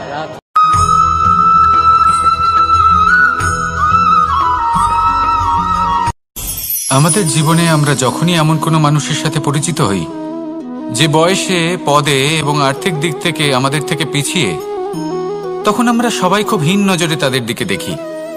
মনেই করি না যে সেই ব্যক্তির নিজস্ব একটা অস্তিত্ব রয়েছে, তার নিজেরও একটা মাহাত্ম্য রয়েছে। আমাদের মনেই হয় না যে আমাদের সামনে দাঁড়িয়ে থাকার যোগ্যতা আছে তাদের। চলুন আপনাকে একটা প্রশ্ন করি, শূন্যের নিজস্ব মূল্য কোথায়? আপনি বলবেন কিছুই না। শূন্যের আবার নিজস্ব মূল্য কোথায়? কিন্তু যখন এই শূন্যই কোনো সংখ্যার সাথে এসে যুক্ত হয়ে যায়, কোনো অঙ্কের সাথে এসে যুক্ত হয়ে যায়, তখন তার মূল্য অনেক গুণ বৃদ্ধি পায়। অর্থাৎ এই শূন্যের মূল্য অবশ্যই আছে। আর আমাদের জীবনেও এমন কিছু ব্যক্তি থাকেন, তাদের দেখে মনে হয় যে এদের কোনো মূল্যই নেই। কিন্তু যখন এই ব্যক্তি কারোর সাথে এসে জুড়ে যান, তখন তার মূল্য সেই ব্যক্তির বৃদ্ধি ঘটায়। এই সংসারে এমন কোনো ব্যক্তি নেই যার কোনো মূল্য নেই। যদি আমরা ধনুকের কথা বলি, তাহলে তার জন্য একটি দড়ির প্রয়োজন হয়, যেটি প্রত্যঞ্চা হিসেবে ব্যবহৃত হয়। যদি এই প্রত্যঞ্চা না থাকে, তাহলে ধনুকের কোনো মূল্যই থাকে না। যদি প্রত্যঞ্চা না থাকে, তাহলে ধনুকের অস্তিত্ব অসম্পূর্ণ থেকে যায়। এই সংসারে যে কোনো ব্যক্তি হোক বা যে কোনো বস্তু হোক, প্রত্যেকের নিজস্ব একটি মূল্য আছে। তার সম্মান করুন, সামনে অগ্রসর হন, আর আমার সাথে ভালোবেসে বলুন রাধা রাধা। সুখ, দুঃখ এবং শক্তি, এই তিন হলো এই সংসারের ত্রিদেবের মতো। আমাদের জীবনে যা কিছু ঘটছে, যদি অন্তরে শুভ চেতনা না থাকে, তাহলে এই শিক্ষার কোনো গুরুত্ব থাকে না। দ্বিতীয় স্তম্ভ, ব্যবসা। পরিশ্রম করে উপার্জন করতে হবে, এই কথাটা আমরা সবাই জানি এবং সবাই চেষ্টাও করি। কিন্তু ব্যবসা করতে করতে আমরা এটা ভুলে যাই আমাদের ব্যবহার কেমন হয়ে পড়েছে। এই ব্যবহার যদি শুভ হয়, তাহলে আমাদের উপার্জন আস্তে আস্তে একটা স্থির জায়গায় এসে পৌঁছবে। এবং তৃতীয় স্তম্ভ, আমাদের ভগবান। যদি ওনার স্মরণে আপনি যেতে চান, তাহলে তার পূর্বে নিজের মা বাবাকে সেবা করুন, তাদের যত্ন করুন, তাদেরকে ভালোবাসুন, কারণ ওনারাই হলেন এই সংসারে আপনার সবথেকে বড় ইষ্ট। তাহলে 3 স্তম্ভের সাথে সাথে তাদের আধারকেও নিজের জীবনে প্রাধান্য দিন। কোনো সমস্যা আসবে না, জীবনে একের পর এক উন্নতি করবেন এবং এই মন প্রসন্ন হয়ে বলবে রাধা রাধা। করা সত্ত্বেও সামনে অগ্রসর হতে পারেন না, তখনও জীবনে কঠিন পরিস্থিতি আসতেই থাকে। এমনটা ঠিক কেন হয়? কারণ সে জীবনে এই 3টি স্তম্ভ লাভ করে নেয়, জীবনে প্রয়োগও করে, কিন্তু তার ভিতের কথা সে ভুলেই যায়। যেমন প্রথম স্তম্ভ অর্থাৎ শিক্ষা। এই শিক্ষার আধার হলো শুভ চেতনা। যদি অন্তরে শুভ চেতনা না থাকে তাহলে এই শিক্ষার কোনো গুরুত্ব থাকে না। দ্বিতীয় স্তম্ভ ব্যবসা। পরিশ্রম করে উপার্জন করতে হবে, এই কথাটা আমরা সবাই জানি এবং সবাই চেষ্টাও করি, কিন্তু ব্যবসা করতে করতে আমরা এটা ভুলে যাই আমাদের ব্যবহার কেমন হয়ে পড়েছে। এই ব্যবহার যদি শুভ হয় তাহলে আমাদের উপার্জন আস্তে আস্তে একটা স্থির জায়গায় এসে পৌঁছবে। এবং তৃতীয় স্তম্ভ আমাদের ভগবান। যদি ওনার শরণে আপনি যেতে চান তাহলে তার পূর্বে নিজের মা বাবাকে সেবা করুন, তাদের যত্ন করুন, তাদেরকে ভালোবাসুন, কারণ ওনারাই হলেন এই সংসারে আপনার সবথেকে বড় ইষ্ট। তাহলে 3 স্তম্ভের সাথে সাথে তাদের আধারকেও নিজের জীবনে প্রাধান্য দিন। কোনো সমস্যা আসবে না, জীবনে একের পর এক উন্নতি করবেন এবং এই মন প্রসন্ন হয়ে বলবে রাধা রাধা। সুখ, দুঃখ এবং শক্তি, এই 3 হলো এই সংসারের ত্রিদেবের মতো। আমাদের জীবনে যা কিছু ঘটছে এই 3টির ভিত্তির উপরেই হচ্ছে। আসলে এই সংসারের একটা নিয়ম আছে, যখনই আপনি কিছু লাভ করেন এই সংসার আপনার পরীক্ষা নেয়। এটা জানার জন্য আপনার পরীক্ষা নেয় যে আপনি যা কিছুই লাভ করেছেন আপনি কি আদৌ সেটার যোগ্য কিনা। যদি অহংবোধ চলে আসে তাহলে সুখ সেখানেই সঙ্গ ত্যাগ করে। দুঃখ আপনার ধৈর্যের পরীক্ষা নিতে থাকে, আর যদি আপনার মধ্যে ধৈর্য না থাকে তাহলে এটা আপনাকে আরো বেশি দুঃখের গভীর অন্ধকারে ঠেলে দেবে। সেখানে শক্তি পরীক্ষা নেয় আপনার বিনম্রতার। যদি আপনি বিনম্র না হন তাহলে হয় এই শক্তি আপনার সঙ্গ ত্যাগ করবে, নয় এই শক্তি বিনম্রতার অভাবে আপনার পতনের কারণ হতে পারে। এই সংসারে যে কোনো ব্যক্তি যিনি এই পরীক্ষায় উত্তীর্ণ হয়ে থাকেন এই জীবনে তিনি সাফল্য লাভ করেন। আসুন আমার সাথে ভালোবেসে বলুন রাধা রাধা। ভয়ের সাথে আমরা সবাই পরিচিত, কষ্টও আমরা সবাই পেয়েছি। কখনো কখনো আমরা অসুস্থ হয়ে পড়ি, আর এমন সময় হলে মাতার মমতা, কখনো বাবার স্নেহ, কখনো বন্ধুদের পাশে থাকার অনুভূতি আমাদের রোগ নিরাময়ে সাহায্য করে। কখনো যদি আমরা নিরাশ হয়ে পড়ি, তখন যদি আমাদের কোনো আপনজন আমাদের দুটো ভালো কথা বলে তখন আমাদের মনোবল বেড়ে যায়। ঠিক তেমন সংসারের এই রঙ্গমঞ্চে যদি আপনি পীড়িত অনুভব করেন,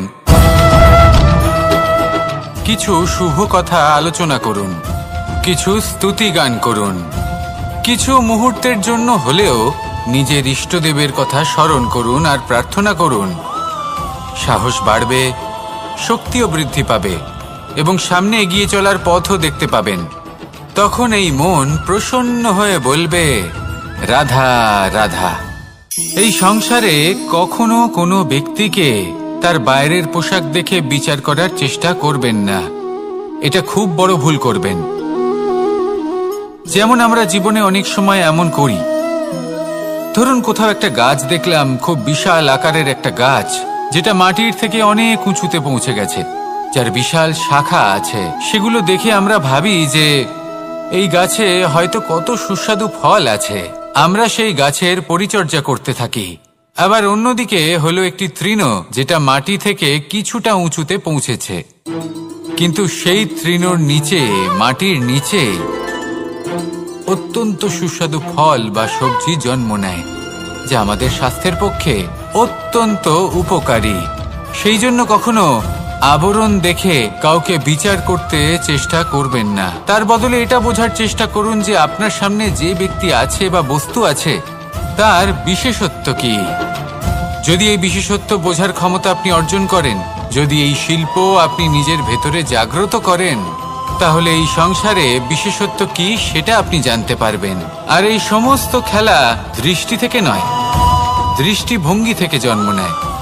দৃষ্টিভঙ্গি সবসময় শুভ রাখুন আর আমার সাথে ভালোবেসে বলুন রাধা রাধা। যখন আমরা কোনো বনে প্রবেশ করি তখন এই সবুজ ঘাস দেখে, এই কোমল ঘাস দেখে আমাদের মন প্রফুল্ল হয়ে ওঠে। ভিন্ন ভিন্ন প্রজাতির ফুল, ভিন্ন ভিন্ন রঙের ফুল দেখে এই মন আনন্দে ভরে ওঠে। এখানে শিশুরা আনন্দ লাভ করে, বড়রা ভোজন গ্রহণ করেন, কথাবার্তা বলেন, হাঁটাহাঁটি করে বেড়ান। এবার ভেবে দেখুন, যখন এই উপবনের নির্মাণ হয়েছিল সেই সময় যদি এই মাটিকে সঠিকভাবে খনন না করা হতো, যদি তাতে সঠিকভাবে বীজ রোপণ না করা হতো, যদি কোনো সংঘর্ষ না হতো, পরিশ্রম না করা হতো, যদি চলতে চলতে পায়ে কাঁটা না বিঁধে যেত, তাহলে এই সুন্দর বন দেখে আমরা কি এই আনন্দ লাভ করতে পারতাম? কখনোই নয়। ধরুন কোনো নদীর তটে সুন্দর একটি বন আছে, সেই বনের আনন্দ লাভ করতে গেলে আপনাকে সেই নদী পার করতেই হবে। যদি সুখের নদীর কাছে পৌঁছতে চান, তাহলে তটে যে কাঁটা রয়েছে সেগুলোর সাথে সংঘর্ষ করতেই হবে। এই সংসারে যদি আপনি সুখ লাভ করতে চান, তাহলে সুখ লাভের এই যাত্রা শুরু করতে হবে সংঘর্ষ দ্বারা। তাহলে সংঘর্ষকে স্বাগত জানান, এর পেছনেই সুখ রয়েছে যা আপনার জন্য অপেক্ষা করছে। এবার হাসুন আর আমার সাথে ভালোবেসে বলুন রাধা রাধা। মানুষ সুখী জীবন যাপনের প্রতি এতটাই অভ্যস্ত হয়ে পড়ে যে একটা ছোট্ট সমস্যা এলেই সে সবার থেকে সাহায্য চাইতে শুরু করে দেয়। সে সাহায্য লাভও করে এবং সেই সংকট থেকে সে বেরিয়েও আসে। কিন্তু এই সাহায্য কিছু মুহূর্তের, আর কিছু মুহূর্তের হলো এই দুঃখ। এই দুই মুহূর্তের সাহায্যের জন্য আজীবন আপনি তার কাছে ঋণী হয়ে থাকেন। আর মানবিকতার খাতিরে আপনার মনে কৃতজ্ঞতা জেগে ওঠে। আর সেই কৃতজ্ঞতা বোধ হলো যে আপনি কখনো সেই ব্যক্তিকে ছাপিয়ে যেতেই পারবেন না। সেই জন্য জীবনে সবসময় চেষ্টা করবেন নিজেকে প্রস্তুত রাখতে সেই সব সমস্যার জন্য, সেই সব বাধার জন্য যেগুলো আপনার জীবনে আসতে পারে। ততক্ষণ সাহায্য চাইবেন না যতক্ষণ না অন্য কোনো পথ না থাকছে। সাহায্য চাওয়া অনুচিত নয়, কিন্তু সাহায্য চাইলে এবং সাহায্য পেলে আপনি আজীবন কৃতজ্ঞ এবং ঋণী হয়ে থাকবেন। আর তারপর একদিন আপনি পরিবর্তন দেখতে পাবেন যে কিভাবে আপনি ছোট ছোট সমস্যার জন্য সাহায্য না চেয়ে বড় বড় সমস্যার সম্মুখীন হতে প্রস্তুত হয়ে গেছেন। এটাই হলো সংসারের নীতি। এটাই পালন করুন আর আমার সাথে ভালোবেসে বলুন রাধা রাধা। আপনি কখনো কাউকে পর্বতে আরোহণ করতে দেখেছেন? বা আপনি কখনো নিজে কোনো পর্বতে আরোহণ করেছেন? করে থাকলে আপনি এই বিষয়ে অবশ্যই জানবেন যে যখন আমরা শিখরের দিকে এগোই, ওপরের দিকে এগিয়ে চলি, তখন আমাদের একটু ঝুঁকে পথ চলতে হয়। তখনই আমরা সেই পর্বত আরোহণ করতে পারি। কিন্তু যে ব্যক্তি নিচের দিকে ফিরে আসছেন তিনি কিন্তু ঝুঁকে চলেন না, তিনি দৃঢ়ভাবে সোজা হয়ে নিচে নামেন। এই ভারসাম্য বজায় রাখার এই খেলাতে সংসারের একটা সার লুকিয়ে রয়েছে। যদি আপনিও জীবনে উঁচুতে উঠতে চান, শিখরে পৌঁছতে চান, তাহলে আপনাকেও নত হয়ে বিনম্র হয়ে সামনে এগোতে হবে। সেখানে যদি আপনি বুক চিতিয়ে উদ্ধতভাবে অহংকার বোধ নিয়ে চলতে থাকেন, সেখান থেকেই আপনাকে নিচে নামতে হবে। কোনো ব্যক্তি তার বিনম্র স্বভাব দেখেই বোঝা যায় যে সেই ব্যক্তি সাফল্যের শিখর দেশে আরোহণ করছে নাকি নিচে তথা খাদের দিকে যাত্রা করছে। তাই সবসময় বিনম্র থাকুন, শ্রেষ্ঠ কর্ম করুন, পরিশ্রম করুন আর আমার সাথে ভালোবেসে বলুন রাধা রাধা। মানুষের জীবনে প্রথমে আপনাকে বুঝতে হবে যে মানুষের মধ্যে চারটি মূল তত্ত্ব আছে। প্রথম হলো তার শরীর, যার দ্বারা উনি যে কোনো কর্ম করে থাকেন। দ্বিতীয় তত্ত্ব হলো তার মন, যার দ্বারা কোনো কর্ম করার জন্য সে নিজেকে প্রেরণা দিতে থাকে। তৃতীয় তত্ত্ব হলো বুদ্ধি, যে কর্ম আমরা করতে চাই, যে লক্ষ্যে আমরা পৌঁছতে চাই, সেটা আমরা কিভাবে কোন পথে করব সেটা স্থির করা যায় বুদ্ধি দিয়ে। আর চতুর্থ তত্ত্ব হলো আত্মা। আত্মা হলো এমন এক তত্ত্ব যার কোনো সমাপ্তি নেই। আত্মা হলো অজয়, কিন্তু এরও শুদ্ধিকরণের প্রয়োজন হয়। এই চারটি তত্ত্বের শুদ্ধিকরণ করতে থাকুন, এতে নির্মল রাখুন, শুদ্ধ রাখুন। এবং এটা কিভাবে হবে? শুভ চেতনা দ্বারা, জ্ঞানের দ্বারা, এবং সব থেকে বেশি গুরুত্বপূর্ণ প্রেমের দ্বারা। আসুন আমার সাথে ভালোবেসে বলুন রাধা। তৃতীয় হলো আত্মবিশ্বাস। হেরে যাওয়া বস্তুও আবার জিতে নিতে পারবেন যদি আপনার নিজের আত্মবিশ্বাস থাকে, তাহলে আপনি কখনো পরাজিত হবেন না। এবং তৃতীয় হলো অহংকার। জয়লাভ করার পরেও কিন্তু এটা আপনাকে পরাজিত করতে পারে। সেই জন্য জীবনে সঙ্গবদ্ধ হন, আত্মবিশ্বাস রাখুন, কিন্তু কখনোই অহংকার করবেন না। এই অহংকার আপনার থেকে সব কিছু কেড়ে নিতে পারে। এই অহংকারের জন্যই মথুরাপতি কংস নিজের পতনের দিকে অগ্রসর হয়েছিলেন। এই অহংকারকে ত্যাগ করুন আর আমার সাথে ভালোবেসে বলুন রাধা রাধা। এই সংসারে সব থেকে বেশি কঠিন কাজ কোন থেকে কঠিন কাজ? কারণ যখন আপনি তপস্যা করেন তখন সেখানে আপনার ধৈর্য ভাঙার মতো কেউ থাকেন না, না কোনো বন্ধু, না কোনো আত্মীয়, না কোনো শত্রু, কেউ না। কিন্তু যখন আপনি এই সমাজে, এই পরিবারে থাকেন, কোনো না কোনো ব্যক্তি এসে আপনার ধৈর্যের বাঁধ ভেঙে দেওয়ার ক্ষমতা রাখেন। তারা আপনার ধৈর্যের বাঁধ ভেঙে দেয়, আর কখনো কখনো তারা অনিচ্ছাকৃতভাবেই সেটা করে থাকেন। কারণ তাদের মানসিকতা আপনার থেকে আলাদা, তাদের কর্ম আপনার থেকে আলাদা, তাদের দৃষ্টিভঙ্গি আপনার থেকে আলাদা, জীবন যাপন আপনার থেকে আলাদা। সেক্ষেত্রে আপনি ধৈর্যচ্যুত হন, প্রসন্নতা আপনার থেকে ছিনিয়ে নেওয়া হয়।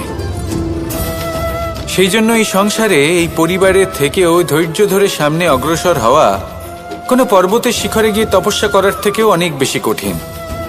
আর যে ব্যক্তি এই সমাজেই, এই পরিবারে, সেই সকল মানুষের মধ্যে থেকে গিয়েও ধৈর্য ধরে অগ্রসর হতে থাকেন, যারা এই কাজটা শিখে নিতে পারেন, তারাই কিন্তু জীবনে আনন্দ লাভ করতে পারেন।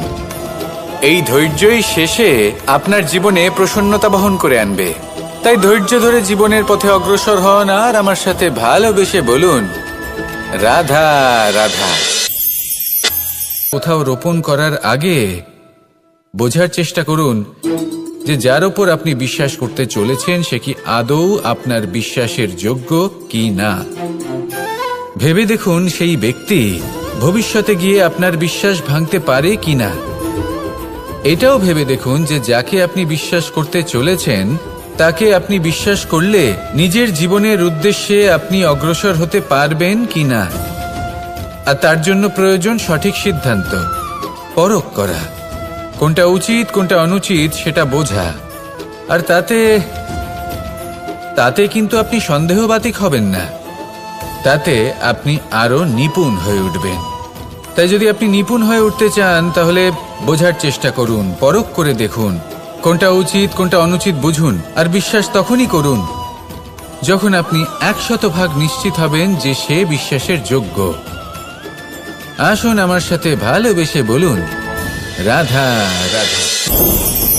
রাধা কখনো কখনো আমার জন্য বড়ই সুগন্ধি আতর নিয়ে আসে, পারিজাত ফুলের মালা নিয়ে। মনে রাখবেন আপনি হলেন সেই দুধ যাকে মন্থন সহ্য করতে হবে মাখন হয়ে ওঠার জন্য।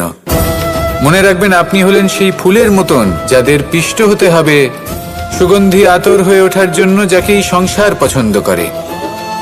কখনো কখনো জীবনে আপনার সাথে খারাপ শুধুমাত্র এই কারণে ঘটে যাতে আপনার শ্রেষ্ঠ রূপ এই সংসারের সামনে আসতে পারে। শুধুমাত্র কঠিন পরিস্থিতি এবং বিপদকে একটা সুযোগ হিসেবে দেখার চেষ্টা করুন। আপনার জন্য এই সংসার বদলে যাবে, সংসারকে দেখার দৃষ্টিভঙ্গি পাল্টে যাবে, আপনার ভাগ্য পাল্টে যাবে, আর এই মন প্রসন্ন হয়ে বলবে রাধা রাধা। পাশা নামক এই খেলাটি আপনারা নিশ্চয়ই খেলেছেন, না খেলে থাকলে দেখেছেন, আর যদি দেখেও না থাকেন তাহলে নিশ্চিত রূপে শুনেছেন। মহাভারতের এই মহাযুদ্ধ কোথাও না কোথাও এই পাশা নামক খেলার কারণে হয়েছিল। পাশার এই বিচিত্র খেলা, দান, এইসবের কারণে কেউ নিজের মাথায় রাজ মুকুট পরিধান করেছিলেন, আবার সেখানে পরাজিত হওয়ার জন্য কাউকে বনবাসও ভোগ করতে হয়েছিল। কিন্তু এই খেলা সমাপ্ত হওয়ার পরে সমস্ত ঘুঁটি আর এই পাশার ছক একই পুটলিতে স্থান পেল। এটাই হলো আমাদের জীবন। এই সংসারে আমরা জয় পরাজয়ের বিষয়ে এতটাই ভাবি, এত চিন্তা করি যে এই জীবনের খেলার আনন্দটাই উপভোগ করতে পারি না। আর অবশেষে কি হয়? কেউ জয়ী হন, কেউ পরাজিত হন, কিন্তু দুজনেই একই স্থানে পৌঁছে যান। প্রত্যেক ব্যক্তি মৃত্যুর পরে একটি নির্দিষ্ট স্থানেই পৌঁছতে বাধ্য, কিন্তু ততক্ষণ এই জীবন, এই খেলা, তার আনন্দ উপভোগ করুন। এই সংসারে সেই ব্যক্তি শ্রেষ্ঠ স্থানে পৌঁছতে পেরেছেন যিনি এই সংসারকে প্রকাশ প্রদান করেছেন, যিনি কখনো জয় পরাজয় এ বিষয়ে ভাবেননি, শুধু এই জীবনের খেলার আনন্দ উপভোগ করেছেন। এটাই আপনিও করুন, আর আমার সাথে ভালোবেসে বলুন রাধা রাধা। প্রত্যেক মানুষ নিজের জীবনে দুঃখ অনুভব করেন। প্রত্যেকের দুঃখ আলাদা হতে পারে। কারোর মনে এই দুঃখ থাকে যে সে তার বাবা মায়ের সব ইচ্ছে পূরণ করতে পারেননি। কেউ এটা ভেবে দুঃখ পান যে সে চিরকাল সদাচার করেছেন, সৎকর্ম করেছেন, কিন্তু তাও তাকে দুরাচারী বলে মনে করা হয়।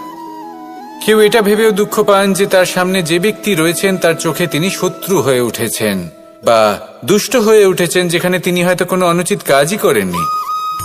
এবার এই সমস্ত বিষয় নিয়ে ভেবে নিজের ব্যক্তিত্ব নিয়ে সন্দেহ প্রকাশ করবেন না। যদি নিজের ব্যক্তিত্ব নিয়ে কোনো সন্দেহ থেকে থাকে তাহলে কর্ম সংক্রান্ত প্রশ্ন করুন যে আপনি যা করেছেন তাতে কি উচিত ছিল, কি অনুচিত ছিল। যেটা প্রয়োজন সেটা এটা বোঝার যে আপনার অন্তর্মন, আপনার বিবেক আপনাকে কি বলছে, আর আপনার অন্তর্মন আর আপনার বিবেক আপনাকে যেটা করতে বলবে শুধু সেটাই করুন। আর তারপরে এই সংসার কি বলবে, কি ভাববে সেসব নিয়ে ভাবতে যাবেন না, কারণ এই সংসার তো ঈশ্বরকেও প্রশ্ন করে থাকে, ঈশ্বরকেও দোষী মনে করে।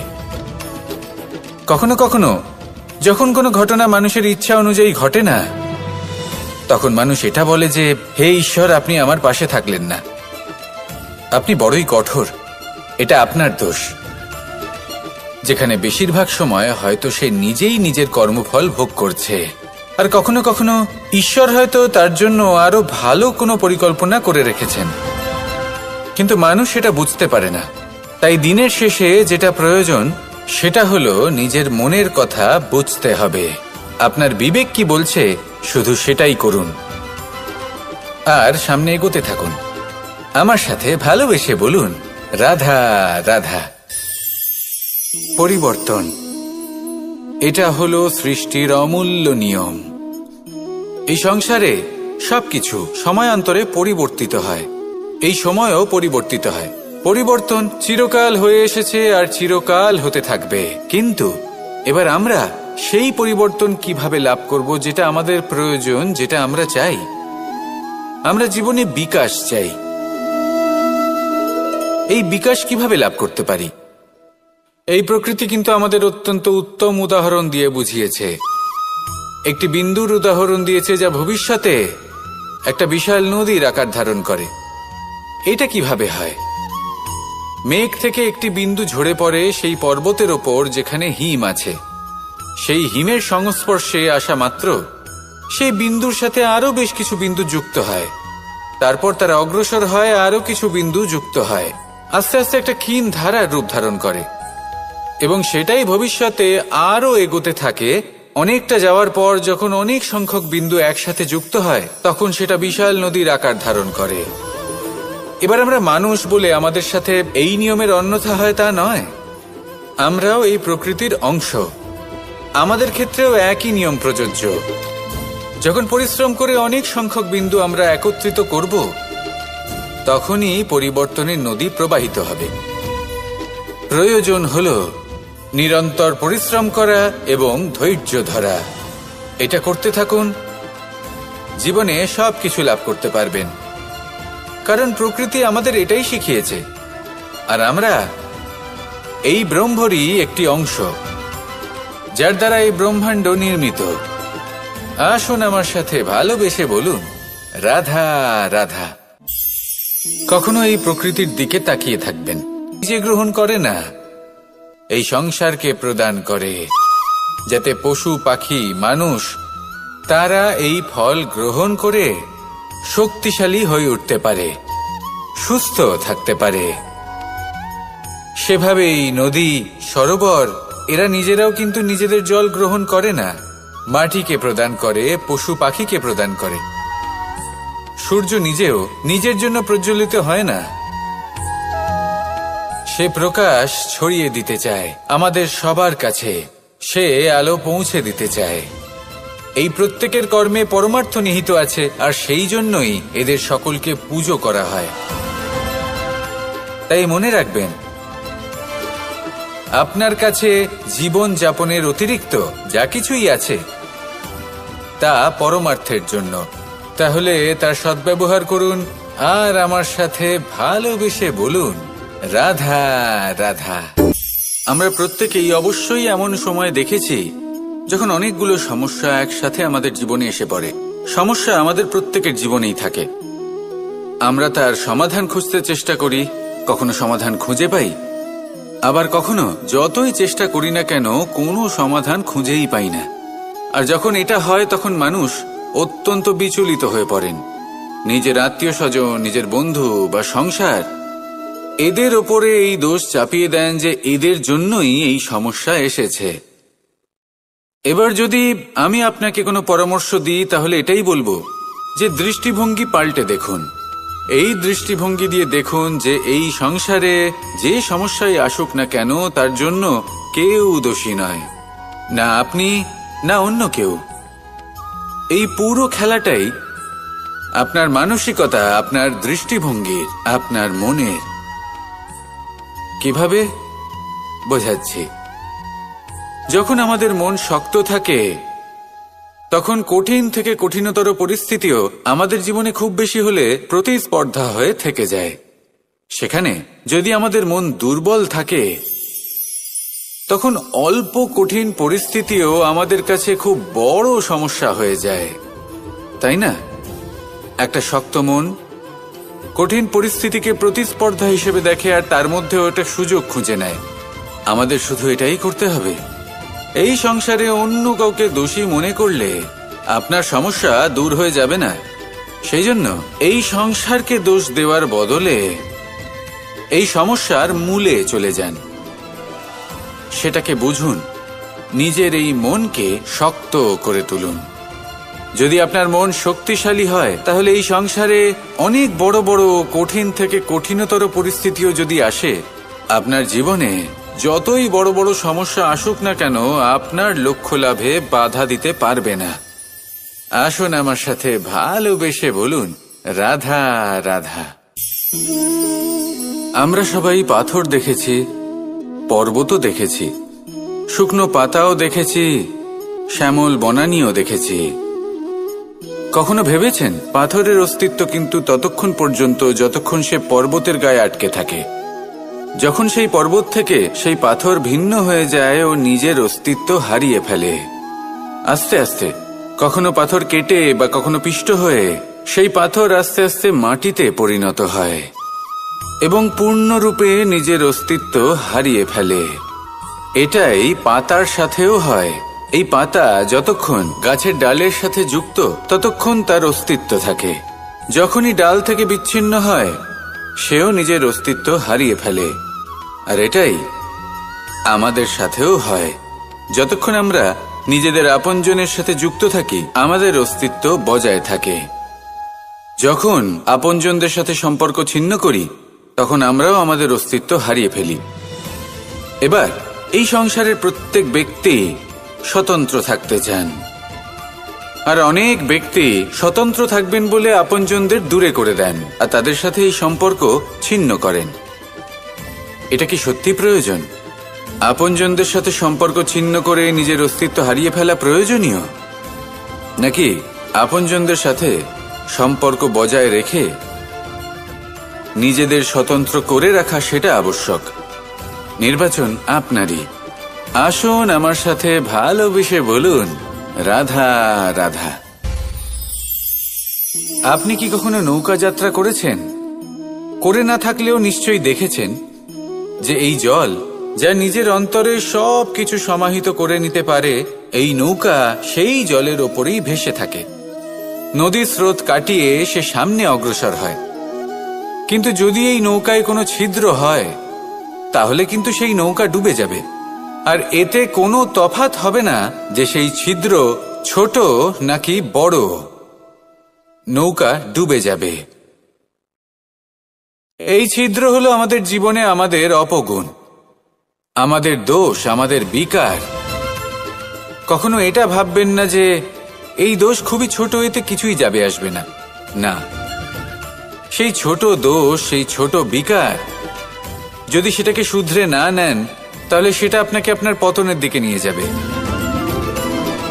শেষ পর্যন্ত এটা আপনার উপর নির্ভরশীল যে আপনি কি চান। আপনার জীবনের এই নৌকা এভাবেই ডুবে যেতে দেখবেন, নাকি নিজেকে শুধরে নিয়ে সেই নৌকার সেই ছিদ্রটাকে ভরিয়ে তুলতে চাইবেন?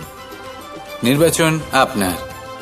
আসুন আমার সাথে ভালোবেসে বলুন, রাধা রাধা। নিজের প্রবাহ থামতে দেয় না, ক্রমাগত অগ্রসর হতে থাকে। সেরকমই একটা শিক্ষা যেটা আমরা জল থেকে পেয়ে থাকি তা হলো এটা, আমরা যখন জলের দিকে তাকাই তখন আমরা নিজের প্রতিবিম্ব দেখি, স্পষ্টভাবে দেখতে পাই। কিন্তু তখনই দেখতে পাই যখন এই জল শান্ত থাকে, স্থির থাকে। যদি এই জল অশান্ত হয়ে থাকে, স্থির না হয়, তাহলে আমরা এতে নিজের প্রতিবিম্ব দেখতে পাই না। এটাই আমাদের মনের সাথেও হয়ে থাকে। যখনই জীবনে কোনো সংকট আসে, যদি আমরা শান্ত মনে, স্থির মনে সিদ্ধান্ত নিই, তাহলে সেটা এমন একটা শীতল সিদ্ধান্ত হবে যেটা আমাদের ভবিষ্যৎকে একটা শ্রেষ্ঠ স্থানে নিয়ে যাবে। যদি এই মন অশান্ত হয়, বিচলিত হয়, পীড়িত হয়, দুঃখিত হয়ে থাকে, রুষ্ট হয়ে থাকে, তাহলে অনেক সময় আমরা এমন সিদ্ধান্ত নিই যেটা আমাদের জন্য অনুচিত প্রমাণিত হয়। যখন আপনি ক্রুদ্ধ ছিলেন বা দুঃখের বশে ছিলেন, তখন অনেক সময় হয়তো এমন সিদ্ধান্ত নিয়েছেন যেটার জন্য ভবিষ্যতে আপনি অনুশোচনা করেছেন। এবার দেখুন, এই আবেগগুলো থেকে আমরা পালাতে পারবো না, কিন্তু এই আবেগগুলো আপনার উপর কতটা প্রভাব ফেলবে সেটা আমরা অবশ্যই ঠিক করতে পারি। এই মনকে আমরা নিয়ন্ত্রণ করতে পারি। এটাই করুন, চিন্তা করুন, এই মনকে শান্ত রাখুন, স্থির হতে চেষ্টা করুন, আর তারপরে সিদ্ধান্ত নিন। আসুন আমার সাথে ভালোবেসে বলুন, রাধা রাধা।